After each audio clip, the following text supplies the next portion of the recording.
Yung mga bro, astig na balitang dala ng defense firm na Babcock na may kinalaman sa Pilipinas tungkol sa bagong kontrata para sa advanced naval capabilities ng South Korea. Yung deal na ito ay magdadala ng cutting-edge technology para sa Jambogo 3 class submarines. Grabe, talagang game changer ito sa maritime defense.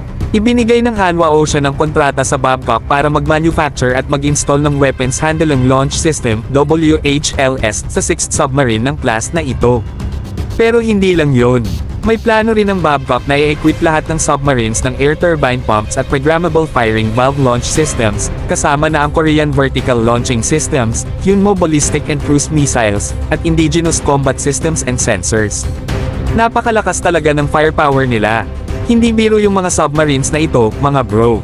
Kayang-kaya nilang manatili sa ilalim ng tubig ng 20 araw at makakarating sa bilis na 20 knots, 23 miles o 37 kilometers per hour.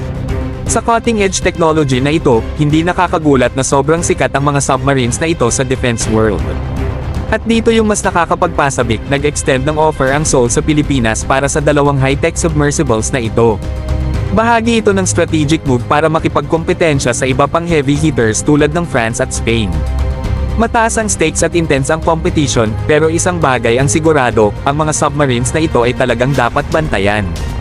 Nakaka-inspire na makita yung pag-unlad ng maritime defense at ang impact ng advanced naval capabilities. Ito yung klase ng innovation at strategic collaboration na nagpapalakas sa ating mundo, at hindi ako makapaghintay na makita kung paano ito makaka-impluwensya sa future ng maritime security.